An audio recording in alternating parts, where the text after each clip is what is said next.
का क्रांति करूंगा, दिल्ली की जनता किसके साथ आ गई?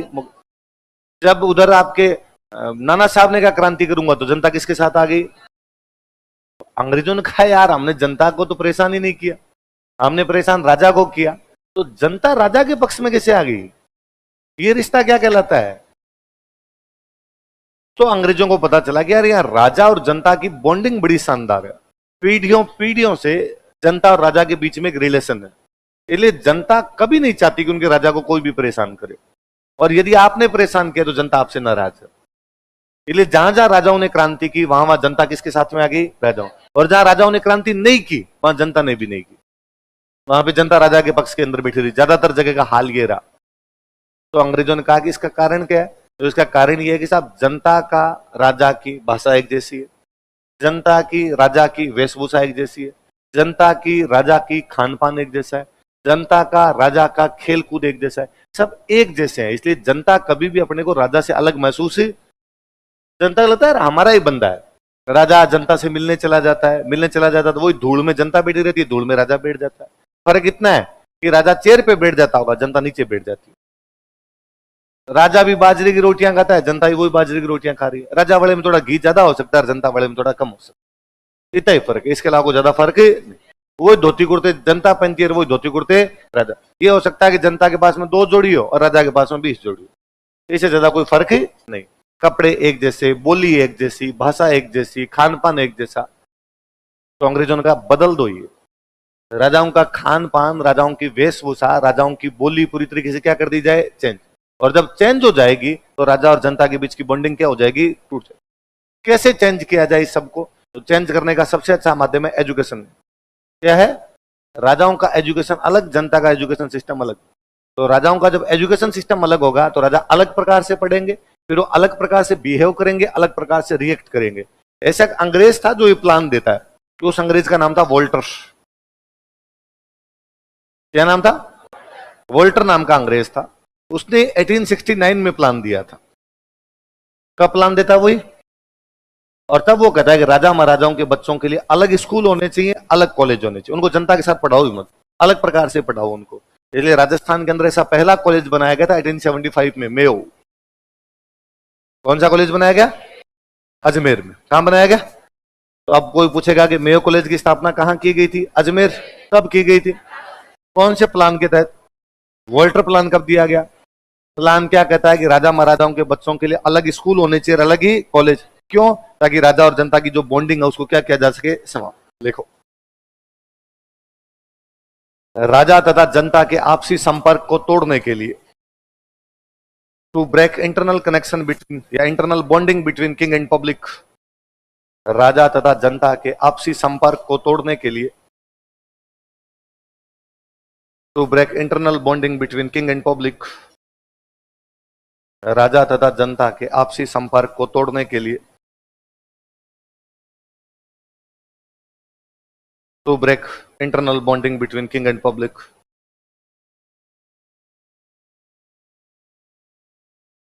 राजा महाराजाओं के बच्चों के लिए अलग स्कूल तथा कॉलेज स्थापित किए गए थे। Separate schools and college for established for royal children, राजा महाराजाओं के बच्चों के लिए अलग स्कूल तथा कॉलेज स्थापित किए गए थे। Separate schools and college for established for royal children, राजा महाराजाओं के बच्चों के लिए अलग से स्कूल तथा कॉलेज स्थापित किए गए थे।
कब बनाया गया?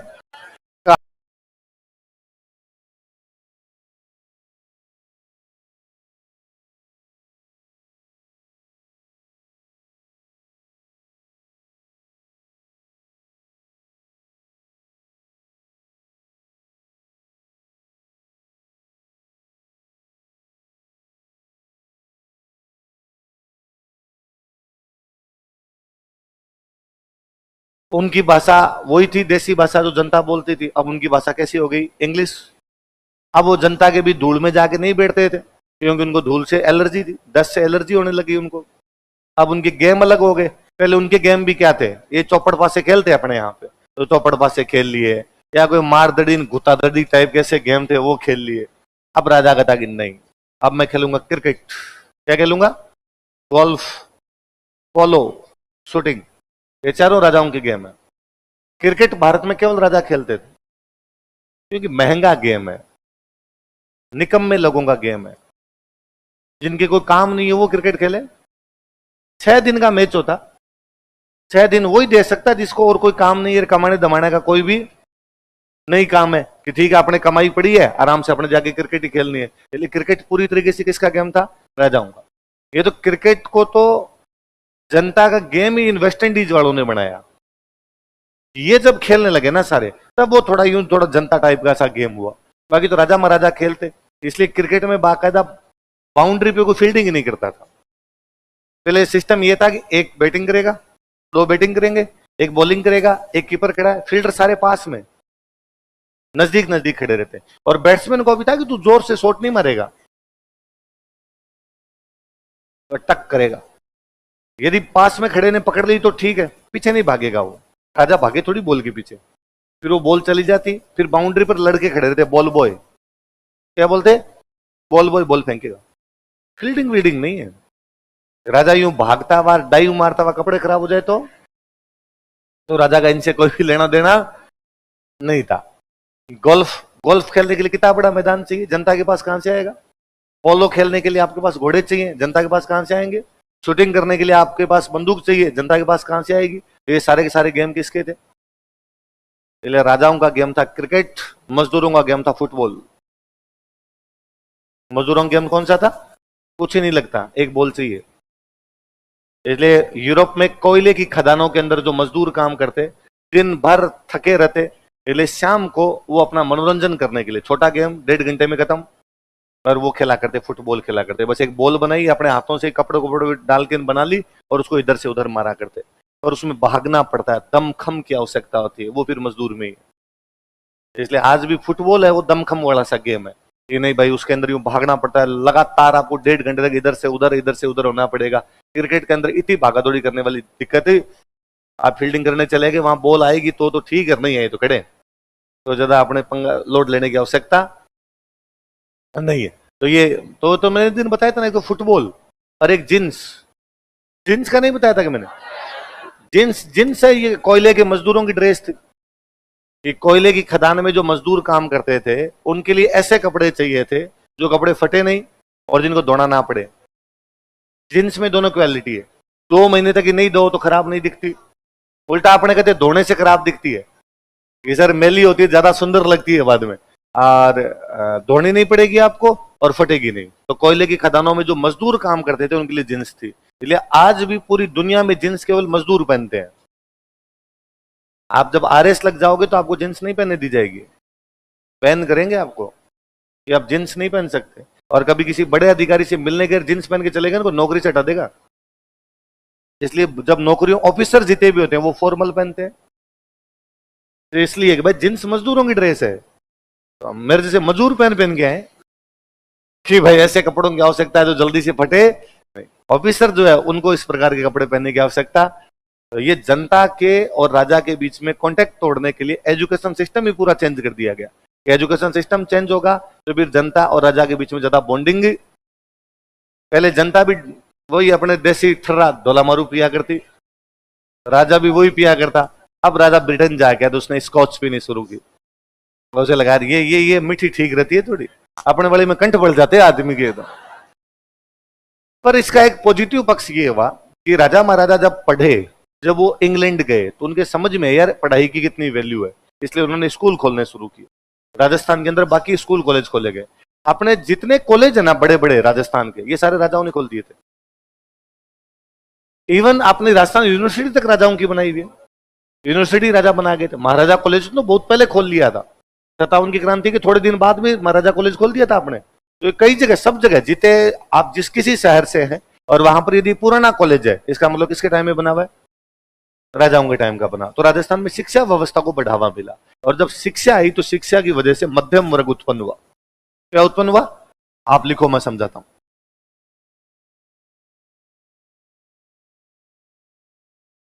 राजस्थान में शिक्षा के विकास के कारण, due to development of education in Rajasthan, अगला पॉइंट, राजस्थान में शिक्षा के विकास के कारण,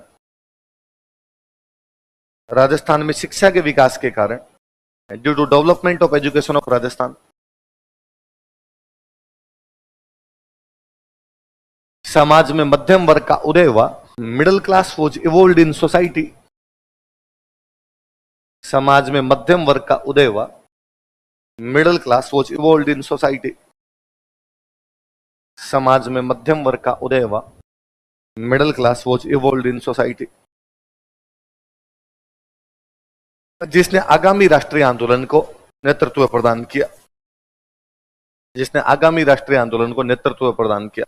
विच led forthcoming national movement, which led forthcoming national movement, जिसने आगामी राष्ट्रीय आंदोलन को नेतृत्व प्रदान किया। Which led forthcoming national movement, जिसने आगामी राष्ट्रीय आंदोलन को नेतृत्व प्रदान किया। Which led forthcoming national movement, आगामी राष्ट्रीय आंदोलन क्या किया? नेतृत्व प्रदान। सुनो, देखो एक बात ये समझाता हूं। एक वर्ड है मध्यम वर्ग। क्या है? किसी भी समाज में 3 वर्ग होते हैं, उच्च वर्ग, मध्यम वर्ग। इनमें पढ़ा लिखा जो वर्ग होता है ना, वो मध्यम वर्ग होता है। पढ़ा लिखा कौन सा होता है? जो उच्च वर्ग होता है उसका पढ़ाई लिखाई से ज्यादा कोई लेना देना, ठीक है पढ़ लेते हैं, एजुकेशन वो भी पूरी कर लेते हैं, पर उनकी पढ़ाई अलग प्रकार की है। जो बौद्धिक शिक्षा, इंटेलेक्चुअल एजुकेशन होती है, उस प्रकार की चीजें उनमें नहीं। एकदम जो निम्न वर्ग होता है वो पढ़ाई पूरी नहीं कर पाता, उसको पढ़ाई के अवसर ही नहीं मिलते। 8वीं करते ही 10वीं करते ही उसको कमाने के लिए कहीं ना कहीं बाहर जाना पड़ता है, तो उसको पढ़ाई के अवसर नहीं मिलते। आप जितने लोग पढ़ रहे हो ना, आप सारे मध्यम वर्ग के हो। सारे कौन हो?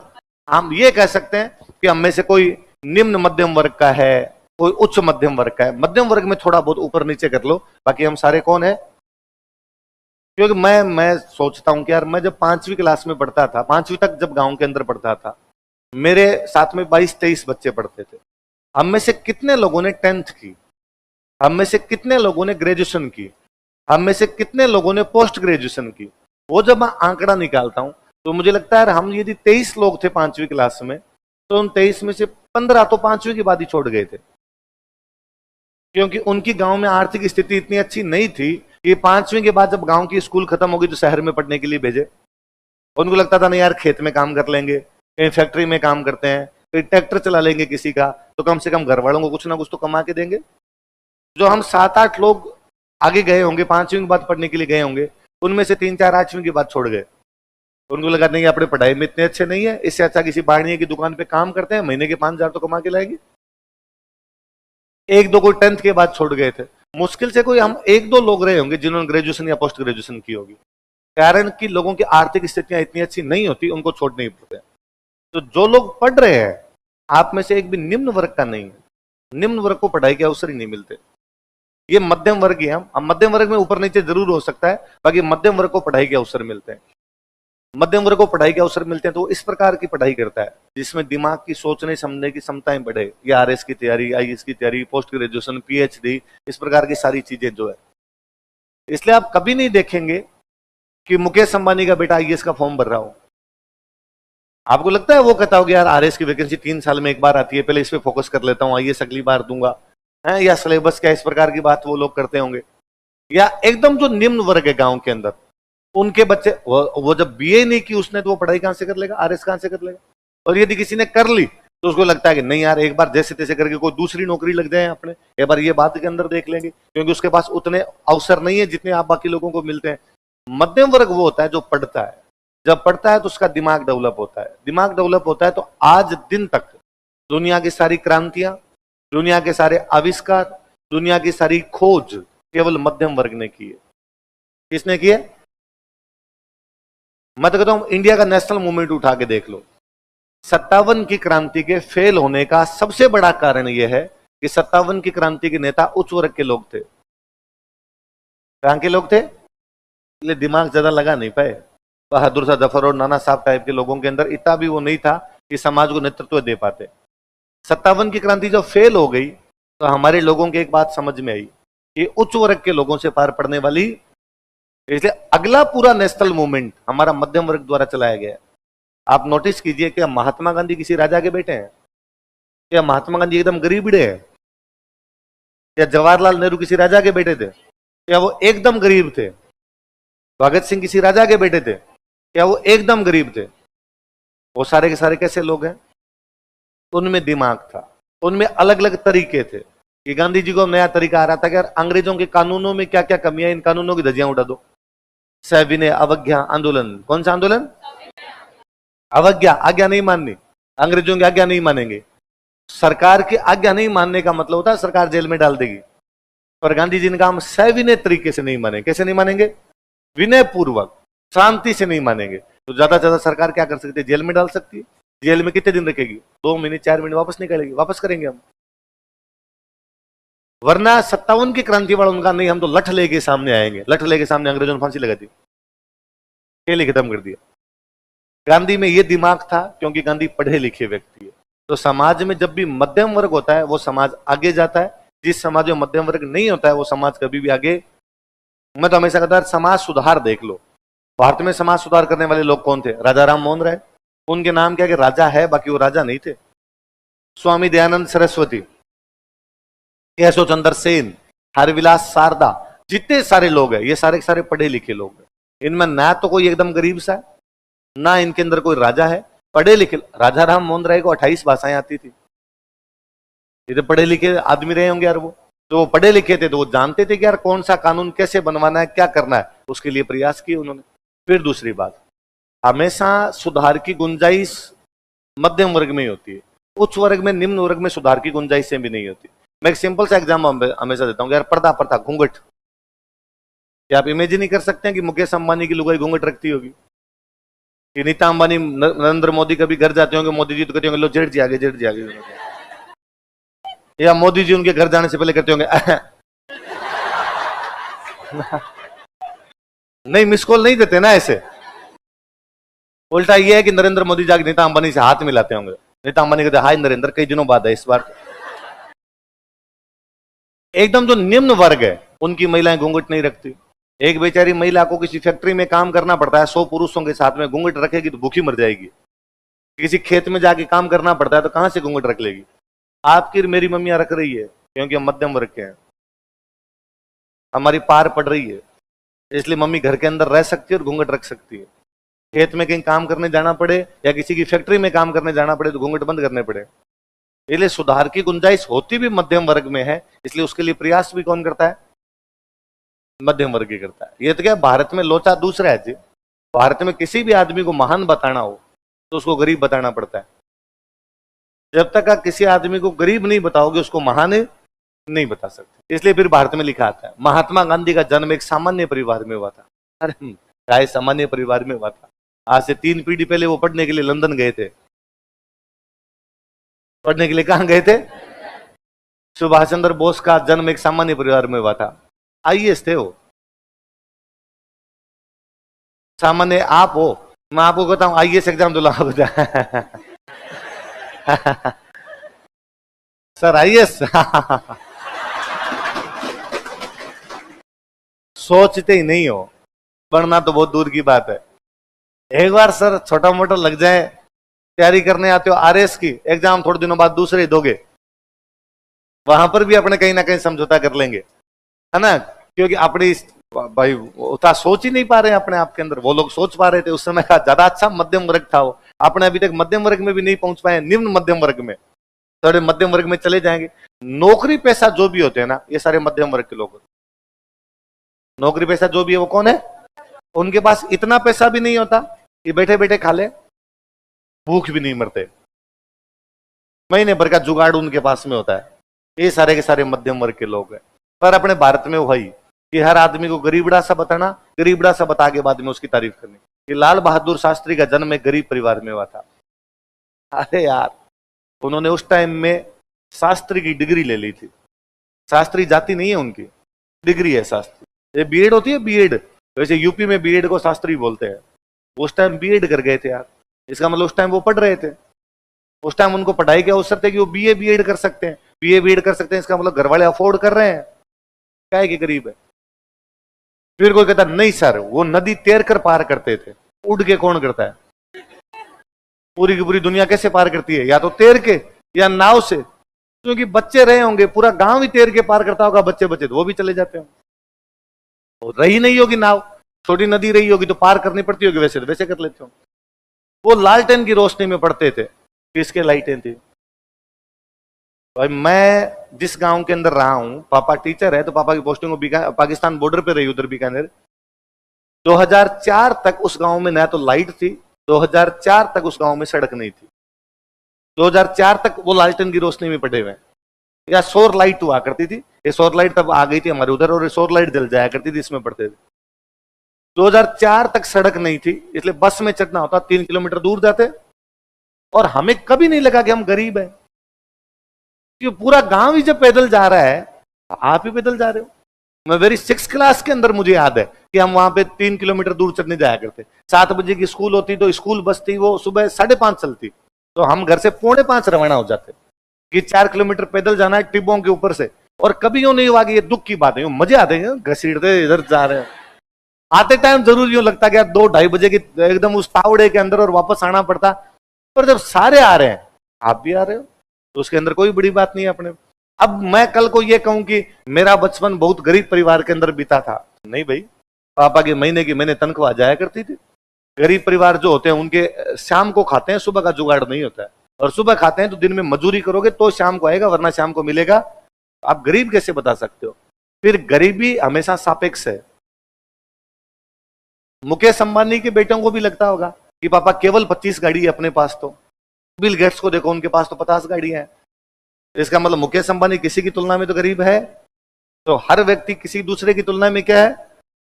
तो गरीबी सापेक्ष है। सोचने समझने का अलग अलग तरीका है अपना।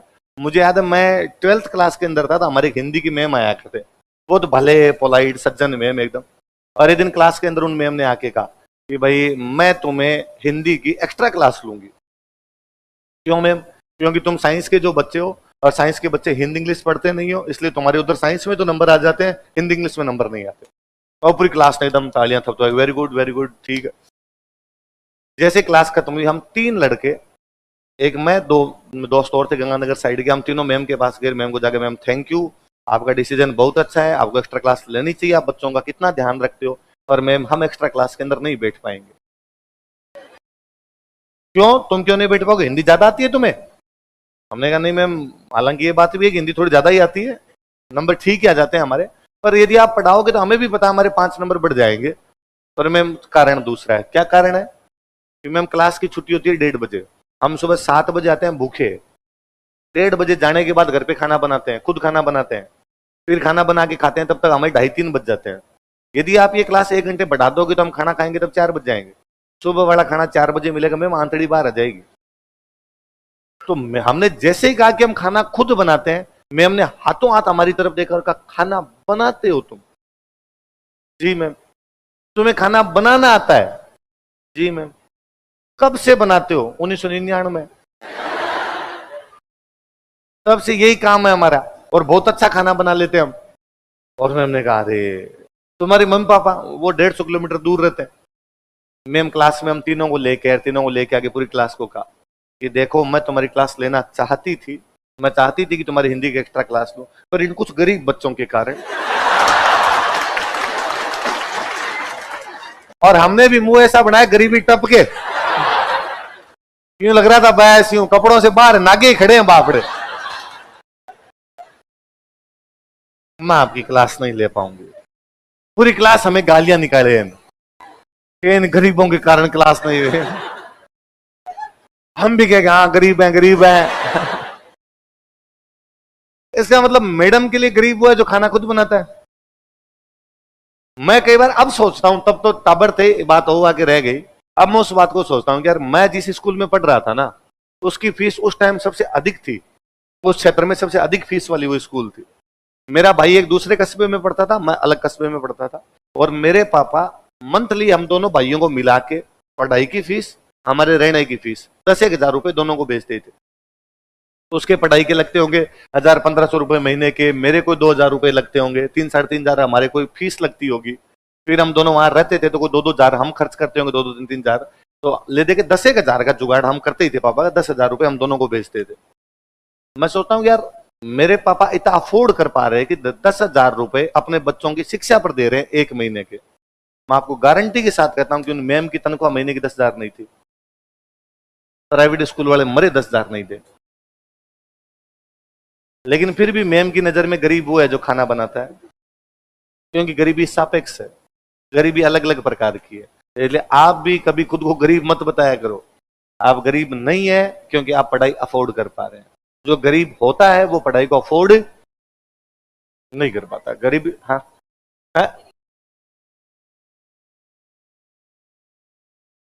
हाँ, ये आरएस बनने, ये पत्रकार जो होते हैं ना, ये ज्यादा इस मामले में कर जाते हैं। आरएस बनने के बाद में रहता है मजदूर मां का बेटा बना आईएएस, है ना। वो सब झूठ है। तो आपके झूठा दाब के फर्जीवाड़ा होता है। भारत में गरीबी बिकती है। ये इंडियन आइडल के जितने कार्यक्रम आते हैं, इनमें जितने आते हैं उनको देखो कैसे दिखाते हैं। पिता चलाते हैं टैक्सी, है ना, घर में ही करती थी रियाज। दिलीप सर के एक दोस्त है, आरएस है, उनकी बच्ची इतना अच्छा गाती है, इतना अच्छा गाती है कि अब हम भी सुने तो अपने लगे अरे यार क्या आवाज है। उसने इंडियन आइडल के 2-3 बार ये क्लियर किए हैं, और फाइनली उसको कभी मौका नहीं मिलता क्योंकि उसके पापा आरएस है। क्या दिखाएंगे। गरीबी बिकती है। अब बाद में कहेगा आरएस की बच्ची गाती है, लोग ओह गाई लेगी इसमें क्या है, इसके बाद तो पैसे पड़े थे, गीत ही गाना इसको और क्या करना है। जब आप कहते हो कि खुद बनाती थी रोटियां साथ में गाती थी गीत, तो लोगों को लगता है हाँ रोटी बनाते बनाते गीत तो कैसे गाया होगा इसने। तो वो तो मेरे एक दोस्त है, वो हंसते हैं। तो उनका क्या फाइनल सिलेक्शन नहीं हो रहा आरएस में, तो कह रहे यार ये फाइनल सिलेक्शन हो जाए ना मेरा। तो मैं एक बात का जवाब देना चाहता हूँ, क्या कि वो पत्रकार आगे पूछते हैं ना कि पापा क्या करते हैं, तो सब लोग यूं कहते हैं भाई मजदूर हैं, या नहीं भी कहते तो पत्रकार बेटे इस प्रकार की बात लिख देते हैं। मैं पत्रकार कहूंगा कि लिखो पापा सामंत है, गरीबों का खून चूसते हैं। मैं भी खून चूसूंगा, आप लिख दो तुम। यार पापा की क्यों बेइज्जती करवानी फालतू के अंदर। शाहरुख खान के हर बर्थडे पे मैं हर अखबार में, हर आर्टिकल में, कोई मीडिया के आर्टिकल में पढ़ता हूं कि शाहरुख खान का जन्म एक सामान्य परिवार में हुआ। शाहरुख खान के नाना जी आजाद हिंद फौज के सेनापति थे। शाहरुख खान के पिताजी ने 1952 का पहला लोकसभा चुनाव मौलाना अबुल कलाम आजाद के सामने लड़ा है। यहां घर वाले वार्ड पंच का नहीं सोच रहे, तुम एमपी का इलेक्शन लड़ गए थे भाई साहब, और तुम कहते हो सामान्य है। शाहरुख खान डीयू की एक ढंकी कॉलेज के अंदर पढ़ा हुआ है। मैं आज भी मेरे रिश्तेदारों को भी जब कह देता हूं ना कि यार बच्चों को डीयू भेज दो पढ़ने के लिए, दिल्ली भेज दो पढ़ने के लिए, तो कोई ना कोई कहता है यार पिसा लाग से जयपुर पढ़ा लेते हैं यार, पढ़ाई तो सेम की सेम ही है। क्योंकि वो मध्यम वर्गीय मानसिकता ये अभी तक नहीं जा रही है पूरी पूरी। आप यार उस टाइम वहां पर पढ़ रहे थे, इसका मतलब गरीब तो कम से कम। तो आपका भी जब सिलेक्शन हो जाए और आपको कोई पूछे कि पापा क्या काम करते हैं, आप कहना बिल गेट्स से थोड़े से नीचे हैं, वो तो इनकम शो नहीं कर रखी, बाकी दुनिया के सबसे धनी आदमी मेरे। और मुझे लगता है यार जिन माता पिता ने हमें इस लेवल पे लाके खड़ा किया है, उनसे ज्यादा अमीर कौन है। अमीरी भी अपने आप में सापेक्ष है। आप जैसे मानते हो वैसे है, जैसे नहीं मानते वैसे नहीं। कल को आपके पापा भी कह सकते हैं भाई आप अपने सब मध्यम वर्गीय, मैं खुद एक वैसे ही मध्यम वर्गीय परिवार से आया हुआ हूं।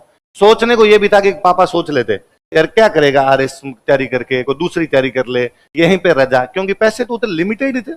सरकारी आदमी की तनख्वाह उतनी की उतनी आती है, और कहां से आएगी, तो फिक्स तनख्वाह आती थी। और उनको लगता था कि नहीं यार ये इन्वेस्टमेंट है। तो मैं हमेशा कहता हूं कि आपके घर वाले आप पर जो पैसे लगवा रहे हैं ना, ये खर्चा नहीं है घर वालों का, इन्वेस्टमेंट। शिक्षा एकमात्र चीज है जो कभी भी अपना ऋण रखती नहीं है। मां सरस्वती हमेशा अपना ऋण चुकाती है। आप जितना ले रहे हो इससे पता नहीं कितना गुना घर वालों को चुकाओगे। आप ज्यादा खर्चा कर ही नहीं रहे, आप तो घर वालों का करो, थोड़े और भेजो, इन्वेस्टमेंट ढंग का करो ताकि वापस मिलेगा आपको।